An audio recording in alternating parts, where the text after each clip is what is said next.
Good morning, children. Let us continue with the chapter Electoral Politics. We have stopped on page number 62 last time. We have done this first paragraph. Now we will start the second. So, the makers of our constitution, through a special system of reserved constituencies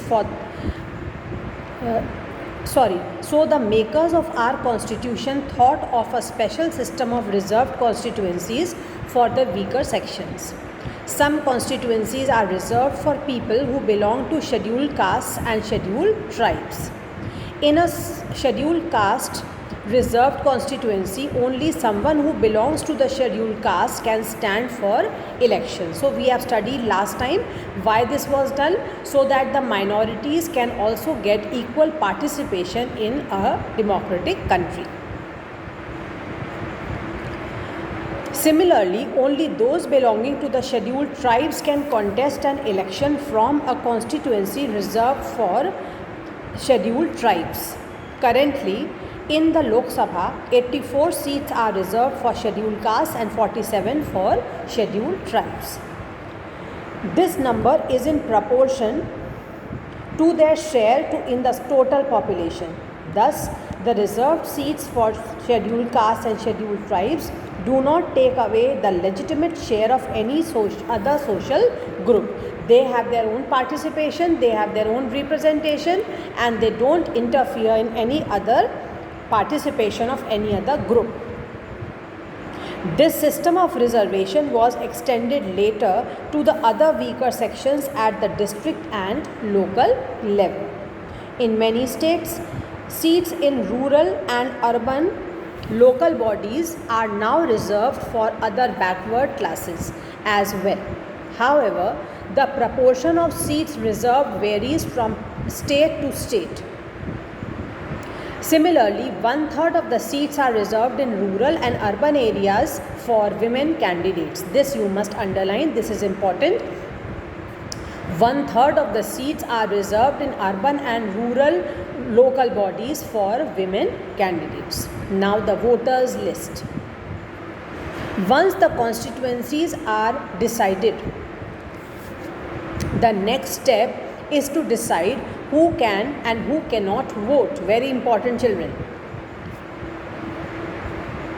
This decision cannot be left to anyone till the last day. In a democratic election, the list of those who are eligible to vote is prepared much before the election and given to everyone. This list is officially called the electoral roll and is commonly known as voters list. This is an important step, for it is linked to the first condition of democratic election. Everyone should get an equal opportunity to choose representatives. In chapter 1, we read about the principle of universal adult franchise. What is universal adult franchise? All those citizens who are 18 years of age or above have the right to vote. In practice, it means that everyone should have one vote and each vote should have equal value. No one should be denied the right to vote without a good reason. Different citizens differ from each other in many ways. Some are rich, some are poor, some are highly educated, some are not so highly educated, and some are not educated at all. Some are kind, others are not so kind, but all of them are human beings with their own needs and views. That is why all of them deserve to have an equal say in the decisions that affect them. That means, irrespective of high or low, rich or poor, educated or uneducated, kind or unkind, irrespective of all these things, every citizen who is 18 years of age or above has the right to vote. In our country, all citizens aged 18 years and above can vote in an election. Please underline, this can come in a 1-mark question also. Every citizen has the right to vote regardless of his caste, creed, religion or gender. Some criminals and persons with unsound mind can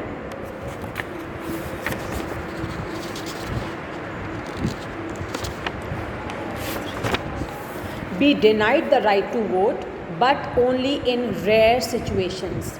It is the responsibility of the government to get the names of all the eligible voters put on the voters list. Underline this line. It is the responsibility of the government to get the names of all eligible voters to put on the voters list. As new persons attain voting age, names are added to the voters list. Names of those who move out of a place or those who are dead are deleted. A complete revision of the list takes place every 5 years. This is done to ensure that it remains up to date. In the last few years, a new system of election photo identity card has been introduced. The government has tried to give this card to every person on the voters list. The voters are required to carry this card when they go out to vote, so that no one can vote for someone else. The photo can be matched and you can vote for yourself. Nobody will vote for you. But the card is not yet compulsory for voting. For voting, the voters can show many other proofs of identity like the ration card or the driving license. Nomination of candidates. We noted above that in a democratic election, people should have a real choice. This happens only when there are almost no restrictions on anyone to contest an election. This is what our system provides. The only difference is that in order to be a candidate, the minimum age is 25 years. Please underline all these things. What is the minimum requirement to stand in any election, to be a candidate in the election?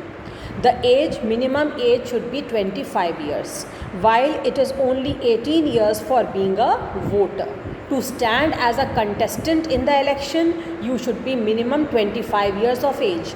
But if you want to cast your vote, you should be minimum 18 years old. There are some other restrictions on criminals, etc., but these apply in very extreme cases. Political parties nominate their candidates who get the party symbol and support. Party's nomination is often called party ticket. Every person who wishes to contest an election has to fulfill a nomination form and give some money as security deposit.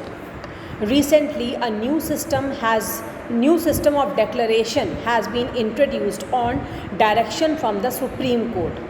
Every candidate has to make a legal declaration giving full details of serious criminal cases pending against the candidate, details of assets and liabilities of the candidate or his or her family, education qualifications of the candidate. So they have to give the details of these three things if they want to be a candidate in the election.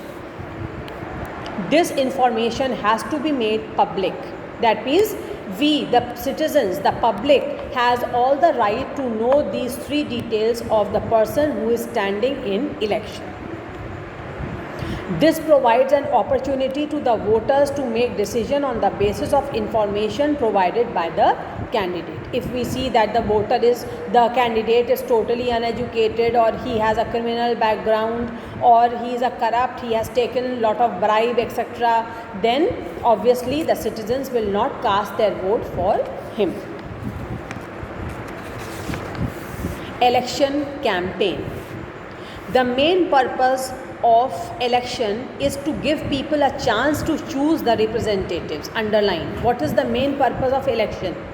To give the people a chance to choose the representatives, the government and the policies they prefer. So they not only choose their representatives, they help in forming the government and formulating the policies which they want to be formulated. So underline till prefer.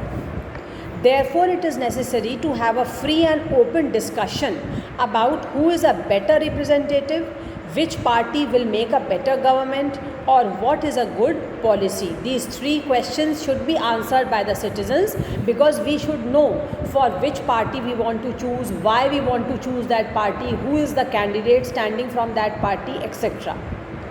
This is what happens during election campaigns.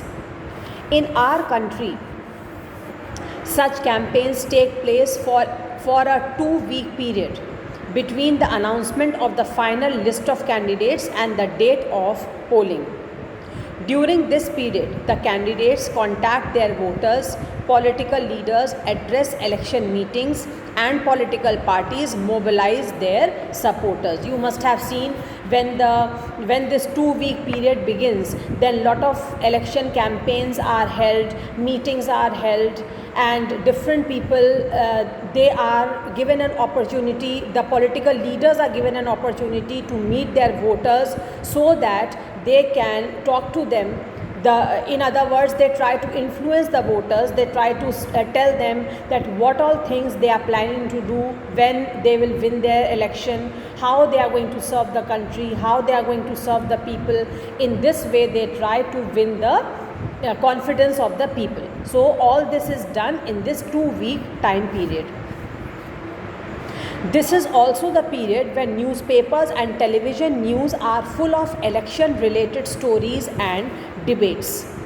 But election campaign is not limited to these 2 weeks only. Pay attention. Election campaign is not limited to these 2 weeks only. Political parties start preparing for elections months before they actually take place. The preparation starts much before the actual time will come when elections will take place.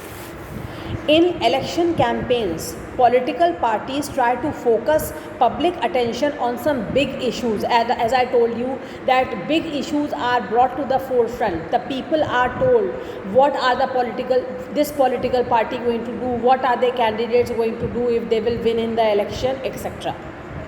They want to attract the people to that issue and get them to vote for their party on that basis. Just now I told you this, that they want to focus upon all these things because they want votes from the people. Let us look at some of the successful slogans given by different political parties in various elections. The Congress party led by Indira Gandhi gave the slogan of Garibi Hatao in the Lok Sabha elections of 1971.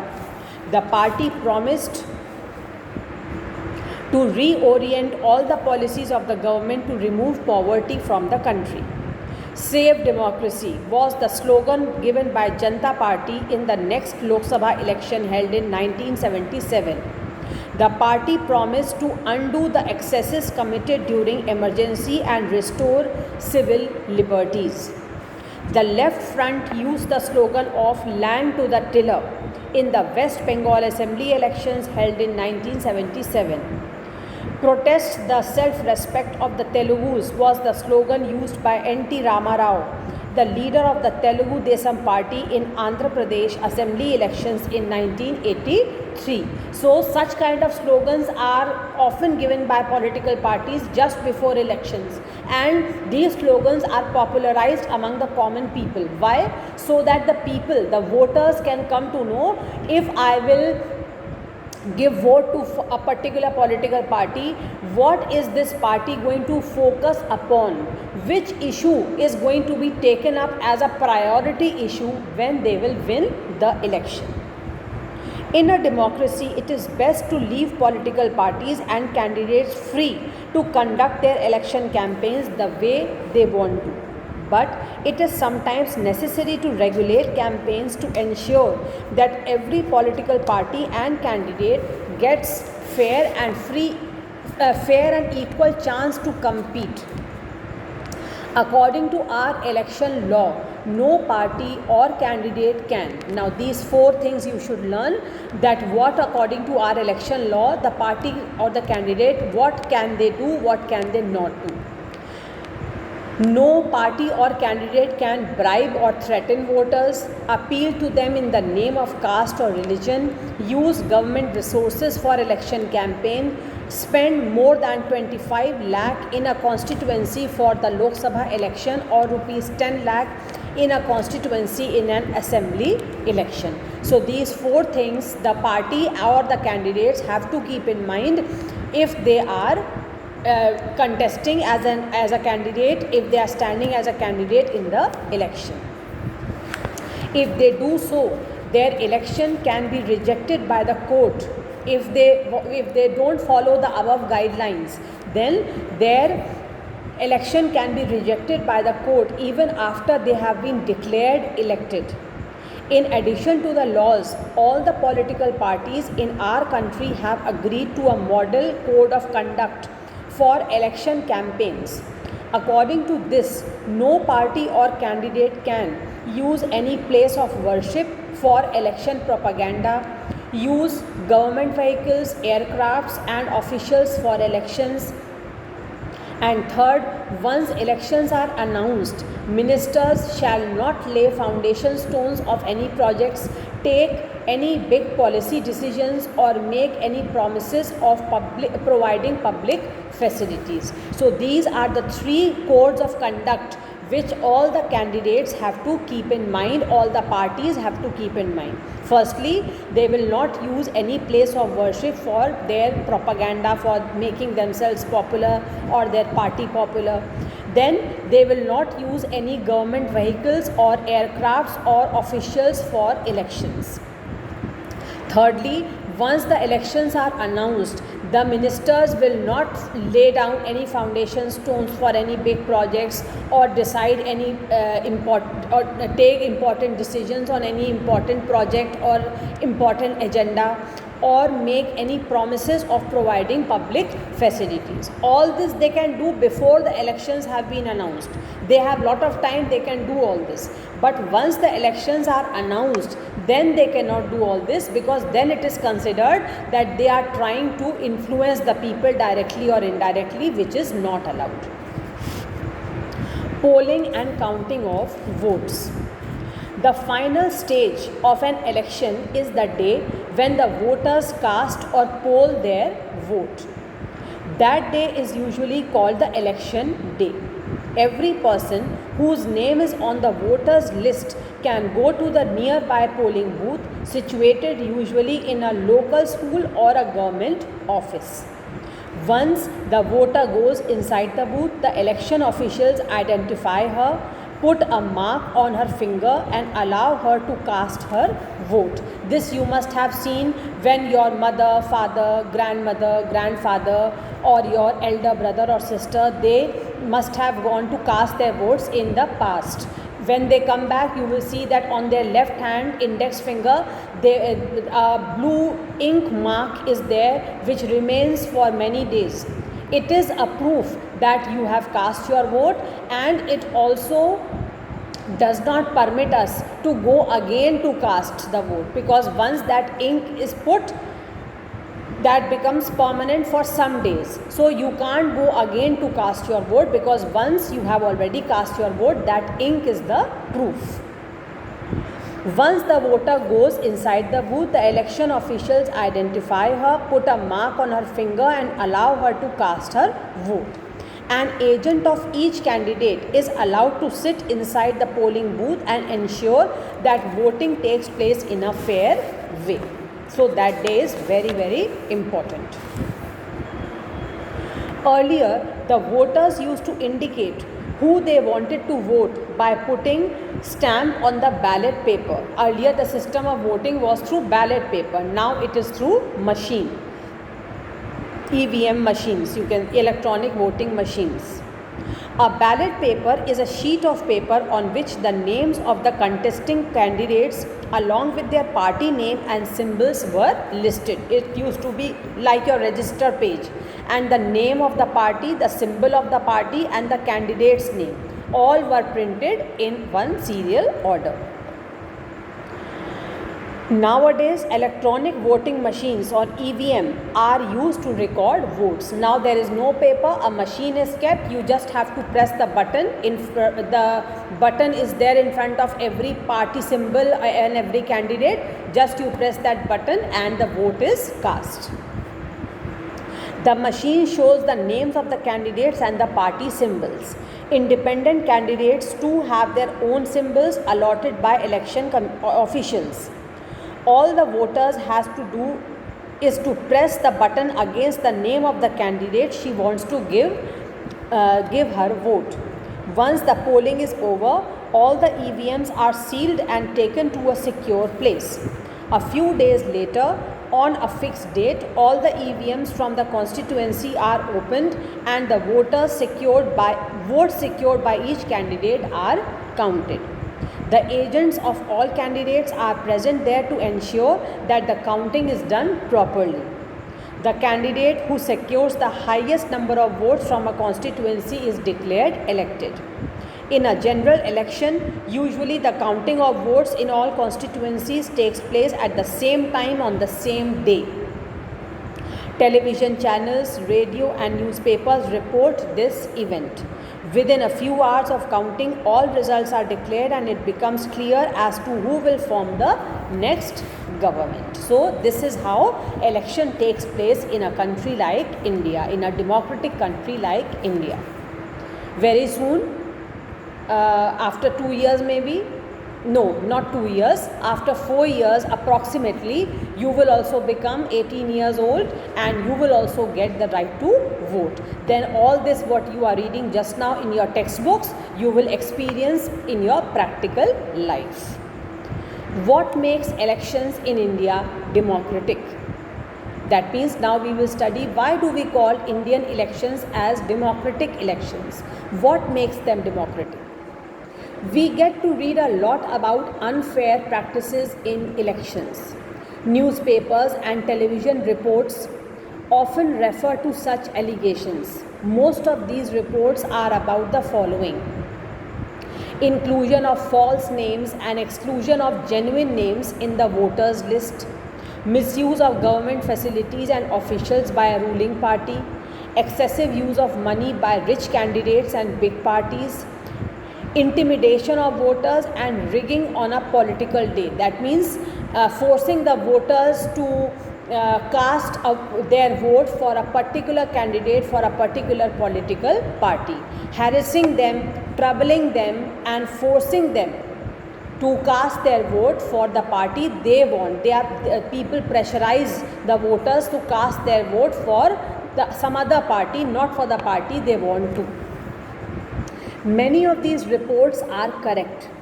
We feel unhappy when we read or see such reports, but fortunately, they are not on such a scale as to defeat the very purpose of elections. That means, although some of these things happen, that the voters are pressurized, they are forced to cast their vote for a particular candidate, all this happens, but this happens on a very small scale, and thus we are fortunate that more or less the elections are held in a fair way, in an honest way, and that is why their purpose is not defeated. This becomes clear if we ask a basic question: can a party win an election and come to power not because it has popular support but through electoral malpractices? This is a vital question. That means the question is that should any political party come to power through malpractices, through illegal things, bribing the voters, using muscle power on them, forcing them to give their votes for some other candidate? Should our political parties do this? Should they win elections through malpractices, not through popular support? This is an important question. Let us carefully examine various aspects of this question. Independent Election Commission. One simple way of checking whether elections are fair or not is to look at who conducts the elections. Are they independent of the government, or can the government or the ruling party influence or pressurize them? Do they have enough powers to be able to conduct free and fair elections? Do they actually use these powers? All these questions have to be answered. The answer to all these questions are quite positive for our country. In our country, elections are conducted by an independent and very powerful election commission. Please underline, very, very, very important line. In our country, the whole procedure of elections is conducted through election commission. Underline. It enjoys the same kind of independence that the judiciary enjoys. Underline this also. As the judiciary is free to decide matters, there is no pressure from anywhere. Similarly, the election commission is also an independent body to decide matters relating to elections. The chief election commissioner is appointed by the President of India. Underline. All these important lines can always come in a 1-mark question, children. So you must learn them and underline them. The chief election commissioner is appointed by the President of India. But once appointed, the chief election commissioner is not answerable to the President. Pay attention how the election commission is an independent body. Once the chief election commissioner is appointed, he is not answerable to the President nor or the government. That means he is totally independent. He is totally free to take decisions, to decide matters. The government or the President cannot force him to do anything. Even if the ruling party or the government does not like what the commission does, it is virtually impossible for it to remove the chief election commissioner. Whether the ruling party likes the decisions or they don't like, it is their problem. But the election commissioner, the chief election commissioner, cannot be removed from office. Very few election commissions in the world have such wide-ranging powers as the Election Commission of India. So such important body is the Election Commission. It has been given all independent powers. The Chief Election Commissioner has independent powers and he cannot be removed from office. Election Commission, wherever EC is written, it is Election Commission. Election Commission takes decisions on every aspect of conduct and control of elections, from the announcement of elections to the declaration of results. That means A to Z of elections are controlled by the Election Commission. From the time of announcement of election till the time of declaration of results of the elections, the whole control is in the hand of the Election Commission. It implements the code of conduct. Just now we have read the code of conduct on the previous page. So it implements, the election commission implements the code of conduct and punishes any candidate or party if they are found not following that code of conduct, if they are found violating it. During the election period, the election commission can order the government to follow some guidelines to prevent use and misuse of governmental power to enhance its chances to win elections or to transfer some government officials. So you can see how varied are the powers of the election commission. If the election commission wants, then during the election period, they can order the government to follow some specific guidelines to prevent the use or misuse of governmental power to enhance its chances to win elections or to transfer some government officials. Anything can be done by the election commission during the time of elections. When on election duty, government officers work under the control of the election commission and not the government. Very, very important, children. During the election duty, when election duty is appointed, then the government officers, the government officials, they are under the control, they are at that time working under the control of election commission. They are not government employees at that time. They are not working for the government at that time. They are working for the election commission. Whatever the commission demands, whatever it orders they give, at whatever time of the day the election commission wants them to come on duty, they will have to come, irrespective of the fact that they are government employees. Okay, so such are the important things which you have to learn.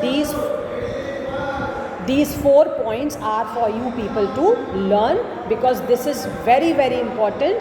This tells you how much importance has been given to the election commission in India. So in this chapter till now, whatever you have read, whatever I have made you underline, please keep on learning the importance of the election commission, who appoints the election commissioner, the code of conduct, etc., etc. Read everything carefully and keep learning everything simultaneously. Thank you, children.